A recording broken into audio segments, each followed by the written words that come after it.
오늘 하나님께서 우리에게 주시는 말씀은요, 이사야서 26장 1절에서 4절까지의 말씀입니다. 이사야서 26장 1절에서 4절까지의 말씀, 이 말씀을 저 한 절, 여러분 한 절, 그리고 마지막 4절 함께 읽도록 하겠습니다. 그날에 유다 땅에서 이 노래를 부르리라. 우리에게 견고한 성읍이 있으며 여호와께서 구원을 성벽과 외벽으로 삼으시리로다. 너희는 문들을 열고 신의를 지키는 의로운 나라가 들어오게 할지어다. 주께서 심지가 견고한 자를 평강하도록 지키시리니 이는 그가 주를 신뢰함이니이다. 너희는 여호와를 영원히 신뢰하라. 주 여호와는 영원한 반석이심이로다. 아멘. 아멘. 반갑습니다. 저는 청년부 섬기는 근교준 목사입니다. 오늘 함께 나눌 말씀의 제목은 가장 위태한 곳에서 가장 견고하게, 가장 위태한 곳에서 가장 견고하게 라는 제목으로 함께 말씀 나누려고 합니다. 오늘은 오프닝 할 시간도 없어요. 뒤에 내용들을 실컷 한번 준비를 해봤는데 바로 본론부터 들어갑니다. 오늘 본문 보시면 이사야 선지자가 이렇게 말합니다. 우리에게 견고한 성읍이 있다. 우리에겐 견고한 성이 있다. 여기서 이 얘기를 하고 있는 이사야 선지자는 남유다의 선지자고요. 그러니까 그가 말하는 이 견고한 성읍이라는 이것은요, 예루살렘을 특정해서 얘기하고 있는 겁니다. 그가 지금 예루살렘 견고한 성이 우리에게 있다 이렇게 선언을 합니다.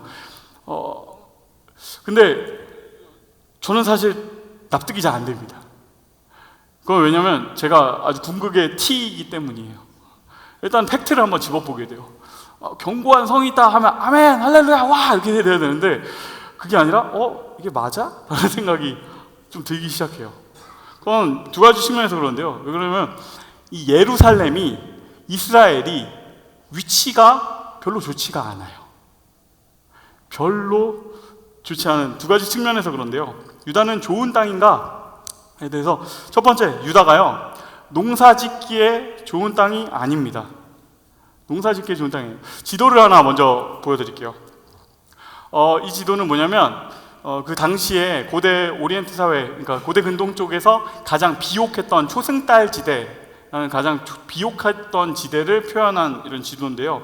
여기서 보면 두 개의 큰 나라가 보입니다. 왼쪽 아래쪽에 보면 이집트가 보이고요. 오른쪽 중간쯤에 보면 아시리아, 이렇게 두 큰 제국이 보이죠.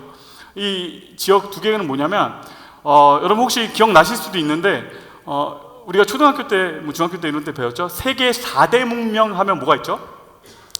이집트, 생각이 나시는군요. 오케이. 이집트, 메소포타미아, 인더스, 황하 이렇게 4개가 있잖아요. 그 중에 2개가 여기에 지금 있어요. 이집트 쪽이 있고 그리고 아시리아에 있는 그쪽이 이제 메소포타미아예요. 그러니까 이 지역은 뭐냐면 고대부터 그곳에 살기가 좋았던 겁니다. 아까 지도에서 잠깐 살짝 보니까 잘 안 보였겠지만 이 지역의 두 가지 지역의 특징은요, 큰 강을 끼고 있는 지역들이에요. 그래서 이집트 같은 경우에는 너무 유명한 강이죠. 나일강을 가지고 있고, 그리고 메소포타미아, 이 아수르란 나라에는요 티그리스 강하고 그리고 유프라테스 강, 이 강도 크거든요. 이 2개의 강을 끼고 있습니다. 그러니까 이 지역은 기본적으로 물이 많고, 그리고 이 강들의 특징이 뭐냐면 이 강이 범람하는 강들이에요. 그래서 어느 시기쯤 되면 한번 쫙 범람하면서 상류에서 흘러온 이렇게 그 기름진 땅과 흙을 쫙 뿜어내요. 그리고 그게 다시 걷어들이고 나면 그곳이 되게 농사짓기 좋은 비옥한 땅이 되는 것이죠. 그렇게 해가지고 물도 많고 그리고 땅도 넓고 좋은 땅도 많고, 그래서 이곳에 뭐냐면 큰 나라, 제국이 생기기에 좋은 땅입니다. 근데 아까 지도를 기억해 보시면 그게 있었죠. 이 거대한 이집트가 있고 그리고 아시리아가 있고 그 사이에 하나의 귀요미 같은 게 하나 있죠. 이게 뭐냐? 유다가 여기 끼어 있어요. 이 유다라는 나라하고 그리고 이제 이집트 그리고 아수르, 이 거대한 제국가의 차이를 간단하게 말하면요, 물하고 그리고 땅에 있습니다. 일단 유다에는요 큰 강이 없어요. 거기 우리가 기억하는데 거기 요단강이 있지 않아요? 수량이 너무 작아요. 그러니까 나일강에 비교하면 진짜 100분의 1도 안 되는 수량이고, 그러다 보니까 조금만 가뭄이 들면 그냥 말라버립니다. 그러니까 가장 건기 때는 폭이요 30m밖에 안 되는 그런 강이에요. 그러니까 너무 작은 강이죠. 그래서 유다라는 지역은 기본적으로 하늘에서 비가 내려야 농사를 지을 수 있는 지역이에요. 이걸 한국말에서는 좀 옛날 말이지만 천수답이라고 하죠. 하늘에 비가 내려야 되는 땅이다. 비가 안 내리면 농사가 망하는 거예요. 그런데 제국들의 그 땅은 다릅니다. 그 큰 강을 끼고 있는 나라들은요, 웬만한 가뭄들은요 이겨낼 수 있어요. 정 안 되면 강물에서 이렇게 끌어내가지고 관계수 시설을 만들 때 어떻게 해가지고 저장된 물을 이용해가지고 농사를 지을 수 있거든요. 그런데 늘 저장된 물이 어느 정도 있다는 것이죠. 근데 유다는 그렇지가 않다. 물이 적다. 그리고 두 번째, 땅도 문제입니다. 유다는요, 이거 아니에요. 유다는요, 지질 자체가 석회로 된 지질이에요. 석회석. 이건 뭐냐면, 석회석이라는 건 약간 하얀 돌 같은 건데, 물이 쉽게 통과하는 그런 흙입니다. 그렇다는 얘기는요, 이 석회석으로 된 땅은 주로 뭐가 잘 자라는 거냐면, 포도, 올리브, 뭐 이런 것들이 잘 자랍니다. 이제 그런 얘기 딱 들으면, 오, 뭐야, 좋은데? 비싼 것들 자라는데? 이렇게 생각하실 수도 있겠지만요, 이게 그렇진 않아요. 이 포도하고 올리브가 어려운 건 뭐냐면 주식이 되게 어려워요. 왜냐면 보관 기간이 너무 짧아요. 사실은 진짜로 사람이 진짜로 많아지고 그 땅에 막 군사들도 모이고 큰 나라가 이루어지려고 한다면요, 보리하고 밀이 잘 돼야 돼요. 그리고 보리하고 밀의 특징은, 이런 작물들의 특징은 물이 많이 필요합니다. 여러분, 벼농사를 생각하시면 돼요. 그러니까 물이 이런 뭐 포도나 올리브보다 훨씬 많이 들어간다. 그러니까 이런 뭐 보리 이런 거 안 되고, 포도, 올리브 이런 걸 해야 되는 유다는 농경지로서는 안정적이지가 않다. 그러니까 농사짓기에 별로 좋은 땅이 아니라는 것이죠. 이게 첫 번째 유다 땅에 대한 의문이고, 두 번째 의문이 하나 있다면요, 아까 지나갔었죠? 제국들 사이에 끼어 있는 땅. 두 번째는 지정학적인 위기가 있어요. 지정학에서는요, 강한 나라들 틈 사이에 이렇게 끼어 있는 지역을요, 위태로운 지역으로 봅니다. 강한 나라, 강한 세력 사이에 어떤 지역이 있으면 여기는 위태롭다라고 판단해요. 여러분, 이걸 좀 우리가 와닿는 예시를 생각을 하고 있었는데, 저는 지정학적으로 위태로운 장소, 이걸 우리의 삶에서 본다면 뭐가 있을까 생각했더니 저는 남편을 떠올렸어요. 그 뭐냐면, 예를 들어서 생각해 보세요.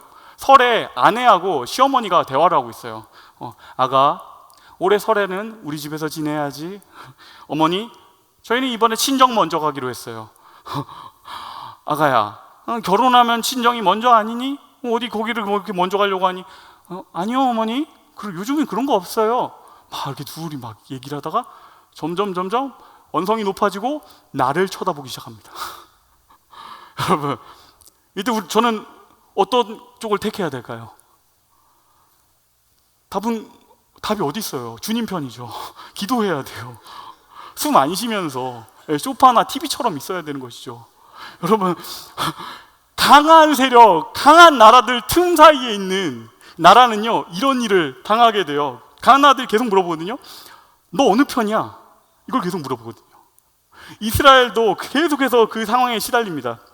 제국들 입장에서 이게 중요한데요, 지도를 다시 한번 띄워주시면요, 이집트하고 이 아시리아, 이 거대한 제국이 있다는 걸 우리가 알지 않았습니까? 그러면 여기에 내가 완전히 천하를 통일했다, 내가 패자다 라고 말하려면 어떻게 되냐면, 둘 중에 하나, 너 죽고 나 죽고를 한번 해야 돼요.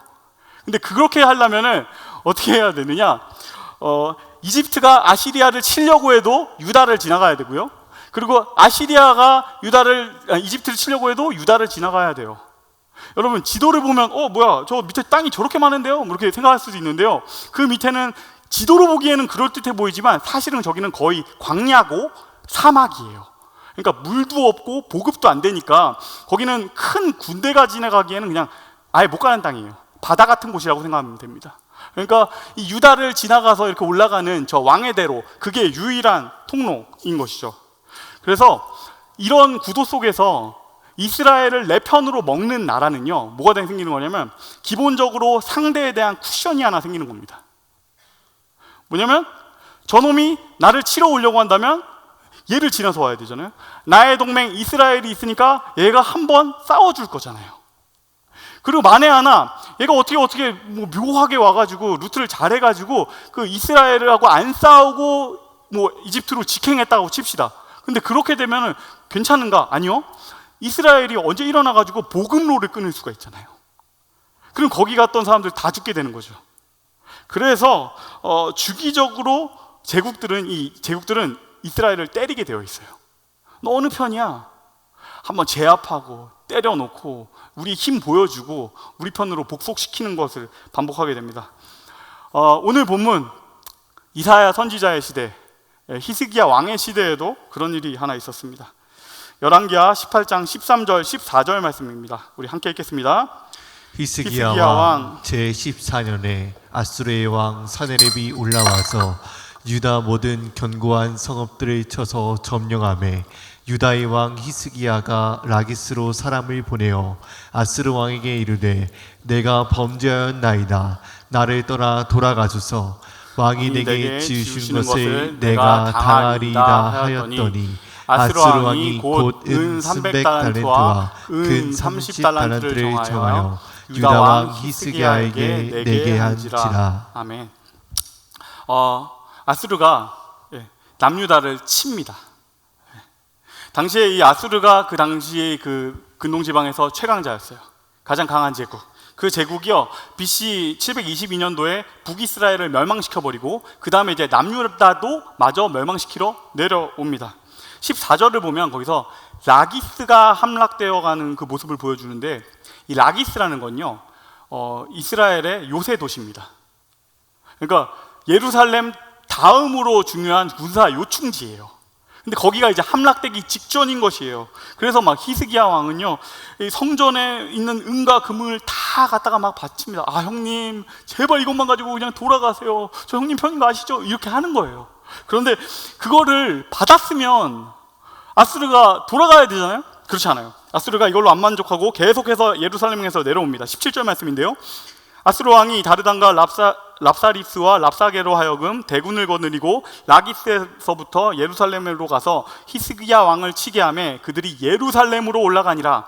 그들이 올라가서 윗목 수도 곁 곧 세탁자의 밭에 있는 큰 길에 이르러 서니라. 아수르 군대 장군 이름이 진짜 별로예요. 랍사게. 랍사게가 막 진짜 막 예루살렘 사람들한테 막 외치고 싸대기 시작합니다. 그가 뭐라고 얘기하냐면요, 19절 20절에 랍사게가 그들에게 이르되 너희는 히스기야에게 말하라. 대왕 아스르 왕의 말씀이 내가 의뢰하고 있는 이 의뢰가 무엇이냐? 내가 싸울 만한 계교와 용력이 있다고 한다마는 이는 입에 붙은 말뿐이라. 내가 이제 누구를 의뢰하고 나를 반역하였느냐? 랍사게가 이렇게 시작해가지고 35절까지 길게 연설을 합니다. 이걸 다 읽을 수는 없고요. 이 얘기는 간단하게 정리하면 두 가지 메시지입니다. 첫 번째는요, 야 너네 누구 편이야 이거예요. 야 너네 애굽을 믿고 있어? 너네 아직도 이집트를 믿고 있어? 야, 이집트는 상한 갈대 지팡이야. 정확히 이렇게 표현해요. 그거는 상한 갈대 지팡이야. 네가 짓고 의지할 만한 것이 아니야. 그거 잡았다 그냥 바로 부러질걸? 그리고 또 얘기하는 건 뭔지 아세요? 너 지금 라기스 거의 함락되게 생겼잖아. 너 그럴 힘 없잖아. 너 망하게 생겼잖아. 너 거의 끝났잖아. 너 딱 그 정도야. 항복해라. 이게 첫 번째 메시지고요. 그 두 번째 메시지는요 더 지독한데, 이 랍사게가 이스라엘의 신앙을 건드려요. 그건 뭐냐면 히스기야 왕 하면 가장 유명한 게 뭐죠? 종교 개혁이에요. 그가 하나님께서 원하지 않았던 이렇게 산당들을 제거하고 성전 중심으로 해서 다시 하나님의 예배하는 그 신앙을 다시 회복하는 예배 개혁을 했거든요. 근데 랍사게가 이걸 알고 있어요. 그러면서 이걸 살짝 뒤틀어서 말하는데, 이걸 어떻게 얘기하냐면, 야 너네 산당 없앤 거 그거 하나님 가까이에서 예배할 수 있는 예배 쳐서 없앤 거 아니야? 이것 때문에 하나님 화나신 거 같은데 너네? 내가 여기 왔다는 게 그거 증거 아니야? 너네 제대로 신앙하고 있어? 뭐 이런 얘기를 하는 거예요. 그리고 이렇게 결론을 짓습니다.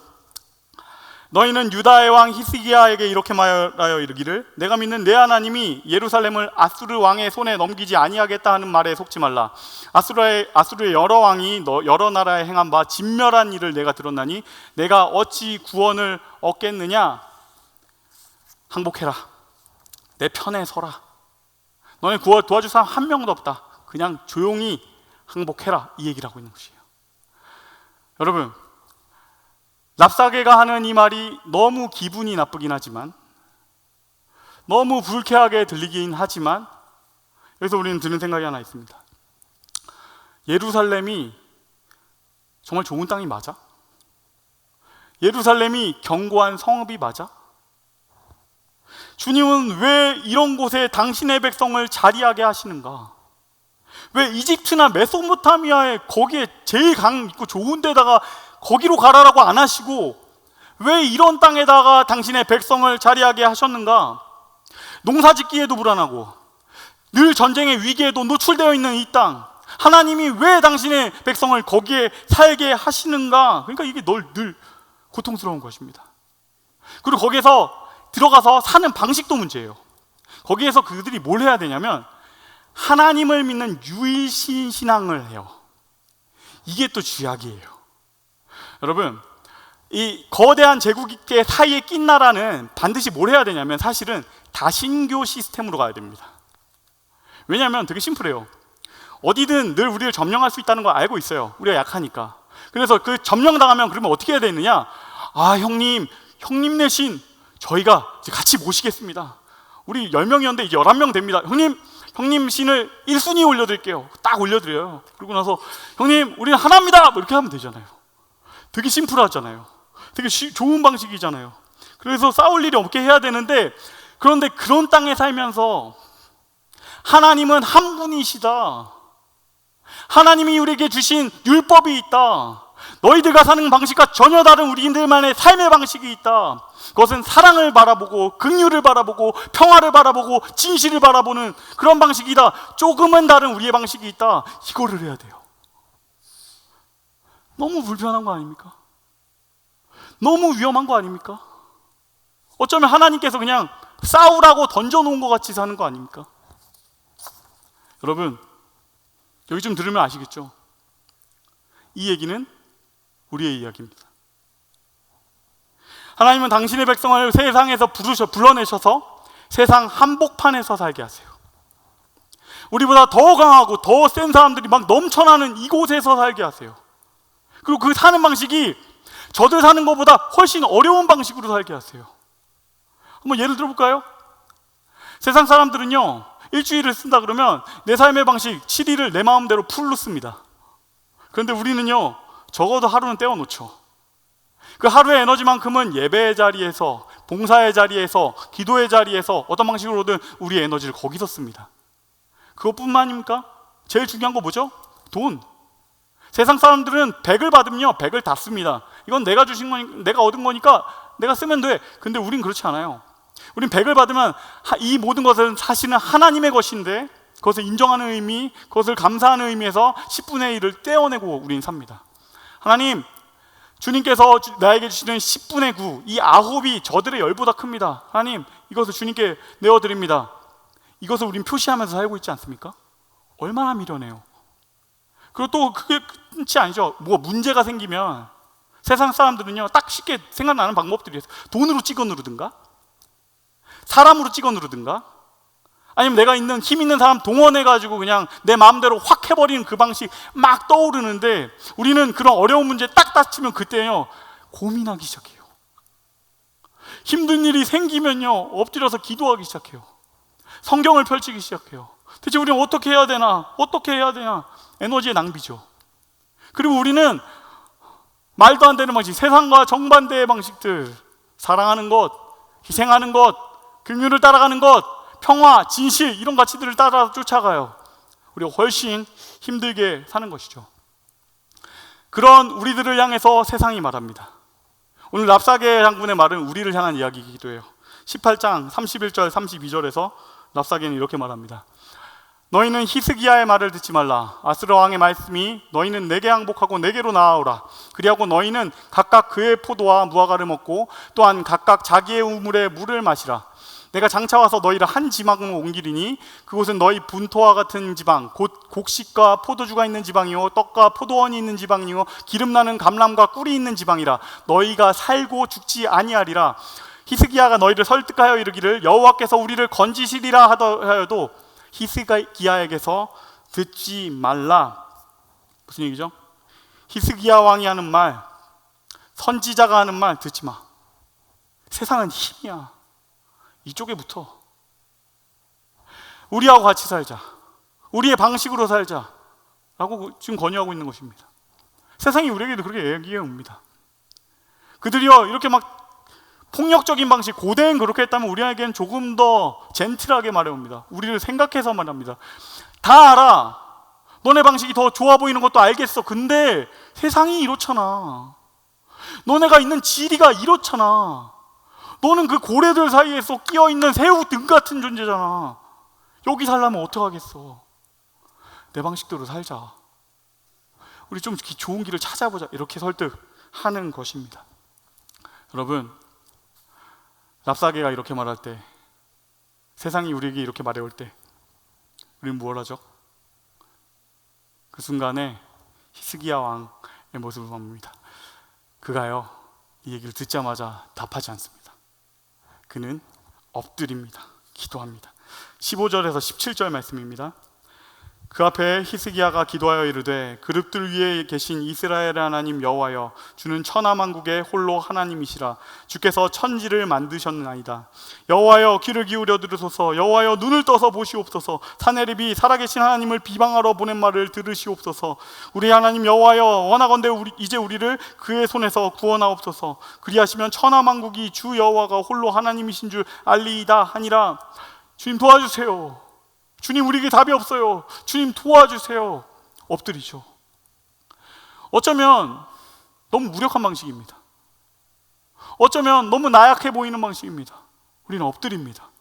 기도하기 시작합니다. 주님 도와주세요. 그렇게 해서 이야기가 끝난다면 오늘 설교를 더 할 수 없겠죠. 반전이 있습니다. 이 기도에 하나님이 응답하세요. 그 순간부터 전혀 다른 이야기가 시작되는데요. 하나님이 이 이야기를 듣고서 분노하면서 말씀하기 시작합니다. 21절, 22절 말씀 우리 함께 읽겠습니다. 여호와께서 아스루 왕에게 대하여 이같이 말씀하시기를 처녀딸 시온이 너를 멸시하며 너를 비웃었으며 딸 예루살렘이 너를 향하여 머리를 흔들었느니라. 내가 누구를 꾸짖었으며 비방하였느냐? 누구를 향하여 소리를 높였으며 눈을 높이 떴느냐? 이스라엘의 거룩한 자에게 그리하였도다. 아멘. 하나님이 분노하기 시작하세요. 하나님이 분노하시는 순간부터 이제 모든 이야기는 변하기 시작합니다. 하나님이 응답하시는 순간에 모든 이야기들은 다 바뀌기 시작합니다. 여러분, 우린 지금까지는 유다 땅이 안 좋은 이유에 대해서 쭉 이야기해 왔습니다. 농사 짓기에 좋지 않다. 강이 없다. 땅이 석회질이다. 비를 기다려야 된다. 농사 짓기에 좋지 않다. 전쟁의 위협이 너무 많이 있다. 주변에 강한 나라들이 너무 많이 있다. 우리를 막아줄 산맥이나 사막 같은 자연적인 그런 방어도구도 없다. 우린 너무 취약하다. 주님, 우리는 약합니다. 우리는 위태롭습니다. 주님, 왜 우리 여기에 두셨나요? 우리 세상에 사는 사람들, 우리 문제투성인 세상 가운데 우리를 왜 이렇게 던져두셨나요? 우리를 조금 더 나은 곳에, 문제 없는 그곳에 두시면 안 됩니까? 왜 우리의 삶에 이렇게 고난이 있고 문제투성이인 것들이 똑같이 있는 것입니까? 왜 그런 것입니까? 그런데 주님께서 히스기야의 기도에 응답하면서 우리의 이 질문에도 대답해 주십니다. 그건 뭐냐면 반드시 그곳이어야 되는 이유가 있다. 반드시 거기여야만 하는 이유가 있다라는 것입니다. 29절에서 31절 말씀입니다. 또 내게 보일 징조가 이러하니 너희가 금년에는 스스로 자라난 것을 먹고 내년에는 그것에서 난 것을 먹되 제3년에는 심고 거두며 포도원을 심고 그 열매를 먹으리라. 유다 족속 중에서 피하고 남은 자는 다시 아래로 뿌리를 내리고 위로 열매를 맺을지라. 남은 자는 예루살렘에서부터 나올 것이요 피하는 자는 시온 산에서부터 나오리니 여호와의 열심히 이 일을 이루리라 하셨나이다 하니라. 아멘. 하나님이 대답하십니다. 전쟁 때문에 농사도 제대로 지을 수 없는 지금 너네 굶어 죽었다고 생각했지? 제대로 된 농작물 쌓아놓은 것도 없는 이 땅에서 이제 나는 끝났다, 난 죽었다라고 생각했지? 내가 널 먹이겠다. 아니, 내가 널 먹이겠다. 첫 번째 질문이었죠. 왜 농사도 어려운 하늘의 도움이 있어야만지 살 수 있는 이 땅에 우리를 두시는가? 답은 거꾸로예요. 그 하늘의 도움이 있으면 괜찮은 것입니다. 그 하늘의 도움이 신실하게 있으면 되는 것입니다. 내가 널 먹이겠다. 하나님께서 너를 그때그때 가장 필요한 것으로 먹이겠다 약속하시는 이 약속이 있어요. 신약에서는 이것을 가리켜 일용할 양식이라고 표현합니다. 하나님께서 너희가 강을 의지하고 아니면 무슨 돈을 의지하고 그것이 아니라 하늘에서 도와주는 나의 비로, 이른 비와 늦은 비로 내가 너희를 먹이겠다. 매일매일 먹이겠다. 신실하게 먹이겠다. 하나님께서 말씀하시는 것이죠. 사실 우리들은 근데 그런 마음이 있습니다. 하나님, 일용할 양식이어야 돼요, 꼭? 주님, 한 달 양식 주시면 안 됩니까? 아니, 1년 양식 주시면 안 됩니까? 아니면 몇 년치 좀 보관해 두면 안 됩니까? 애굽처럼 아수르처럼 좀 쌓아놓고 살면 안 됩니까? 좀 안심할 수 있지 않겠습니까? 주님 도와주시면 그렇게 좀 안 해주십니까? 근데 그렇게 안 하시는 이유가 있습니다. 여러분, 일용할 양식으로 사는 사람은요, 이 양식이 하나님으로부터 왔다는 것을 압니다. 일용할 양식으로 먹고 사는 사람들은 이것이 얼마나 기적인지도 압니다. 31절은 말합니다. 남은 자는 예루살렘으로부터 나올 것이요 피하는 자는 시온산으로부터 나오리니 여호와의 열심히 이 일을 이루리라 하셨나이다 하니라. 그 양식을 먹는 사람은 말합니다. 여호와의 열심히 이 일을 이루셨다. 하나님이 날 먹이셨다. 그 양식에 은혜가 있어요. 그 양식에 감격이 있어요. 이걸 통해서 하나님께서 우리에게 말씀하시는 것입니다. 일용할 양식으로 살아야 되는 그 땅, 하늘에 비가 내려야 되는 그 땅, 내가 너희에게 그렇게 거기에 살게 한다는 것은 거꾸로 내가 너희에게 말하는 것이다. 매일매일 먹이겠다. 성실하게 먹이겠다. 매일매일 하나님을 경험하는 그 땅에 내가 너를 살게 하겠다. 그 땅에 거하시는 저와 여러분이 되시기를 주님의 이름으로 축복합니다. 두 번째 질문입니다. 두 번째 질문에 대해서도 대답하시죠. 하나님은 왜 사방이 적인 곳에 우리를 두셨을까? 이 강한 나라들 사이에 두셨는가? 그 대답이 32절에서 35절 말씀에 있습니다. 그러므로 여호와께서 아수르 왕을 가리켜 이르시기를 그가 이 성에 이르지 못하며 이리로 화살을 쏘지 못하며 방패를 성을 향하여 세우지 못하며 치려고 토성을 쌓지도 못하고 오던 길로 돌아가고 이 성에 이르지 못하리라 하셨으니 이는 여호와의 말씀이니라. 내가 나와 나의 종 다윗을 위하여 이 성을 보호하여 구원하리라 하셨나이다 하였더라. 이 밤에 여호와의 사자가 나와서 아수르 진영에서 군사 18만 5천 명을 친지라. 아침에 일찍 일어나 보니 다 송장이 되었더라. 아멘. 하나님이 유다를 지켜주세요. 객관적으로 보면 유다가 끝나야 됩니다. 군사적인 열세, 주변의 동맹국들, 모든 조건들을 볼 때 완전히 끝나고 지고 박살나야 되는 전쟁입니다. 근데요, 하나님이 도우시니까 그 하룻밤 만에 18만 5천 명이 죽는 일을 보게 됩니다. 이 순간에 우리가 답을 보게 돼요. 하나님은 왜 이 전쟁의 위기가 있는 여러들 나라들 사이에 껴있는 이 틈바구니에 있는 가장 힘든 그곳에 살게 하시는가? 가장 위태로워 보이는 그곳에 살게 하시는가? 여러분, 가장 위태로워 보이는 그곳이 역설적으로 하나님을 드러내기에 가장 완벽한 자리라는 것입니다.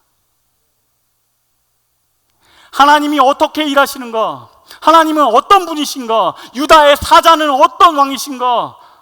그는 어떤 강한 왕신이신가? 그것을 만방에 보여주는 자리에 그를 살게 하시는 것입니다. 하나님이 사방이 적인 곳에서 그를 살게 하고서 외치세요. 내가 그곳에서 너를 지키겠다.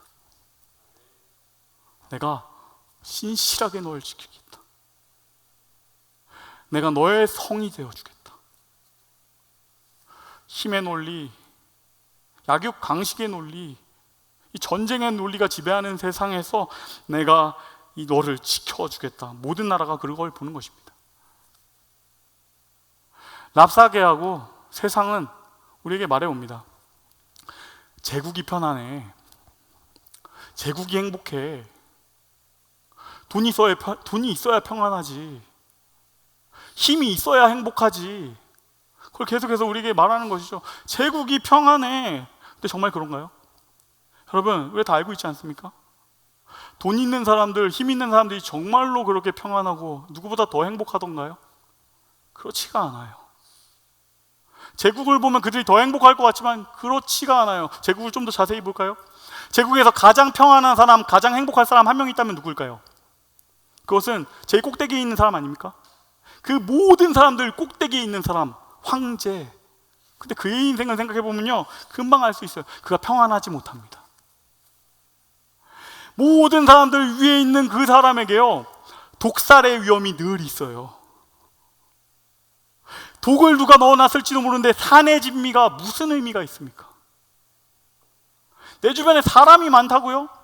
그들 중에 누군가 칼을 품에 숨기고 있을지 모르는데, 나를 칠 계획을 세우고 있을지 모르는데 많은 부하가 무슨 의미가 있습니까?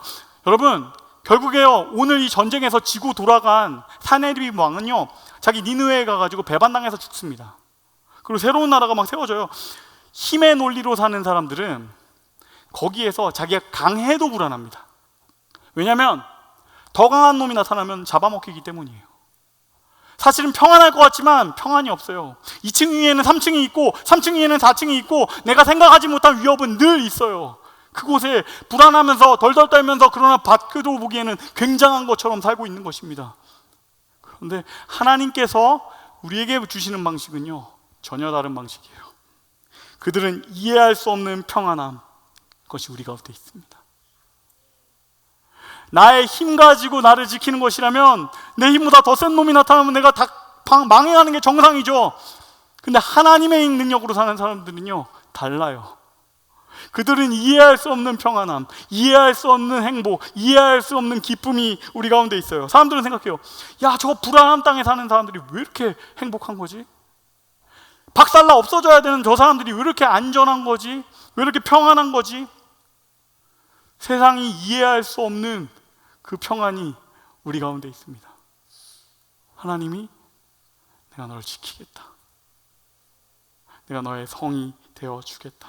그래서 힘의 논리로 사는 세상에서 하나님의 힘으로 사는 유일한 한 사람, 그것이 우리입니다. 그리고 다시 처음에 본문으로 돌아가서 우리 본문 한번 읽어봅시다. 이 모든 것을 알고 이것을 읽을 때 또 다르게 읽어집니다. 그날에 유다 땅에서 이 노래를 부르리라. 우리에게 견고한 성읍이 있으며 여호와께서 구원을 성벽과 외벽으로 삼으시리로다. 너희는 문들을 열고 신의를 지키는 의로운 나라가 들어오게 할지어다. 주께서 심지가 견고한 자를 평강하고 평강하도록 지키시리니 이는 그가 주를 신뢰함이니이다. 너희는 여호와를 영원히 신뢰하라. 주 여호와는 영원한 반석이심이로다. 아멘. 아멘. 말씀을 맺겠습니다. 오늘 우리 함께 봤던 말씀을 제가 한 줄로 요약하자면, 하나님은 왜 이렇게 위태로운 곳에 우리를 살게 하셨지? 하나님은 왜 큰 나라, 제국이 될 수 없는 그 땅에 우리를 살게 하셨지? 이 질문과 대답입니다. 답은요, 바로 그래서 거기인 겁니다. 제국의 통치가 아니라, 세상의 방식이 아니라 하나님의 통치가 있는 땅, 너희는 거기서 살아라. 거기에서 내가 너를 먹이겠다. 거기에서 내가 너를 지키겠다. 세상 사람들이 볼 때 너무 위태하고 불안하고 약해 보이는 그곳에서 내가 너의 성이 되어주겠다. 우리 모두에게 문제가 있습니다. 삶의 문제들, 세상 사람들에게 있는 그 문제들이 우리에게도 똑같이 있습니다.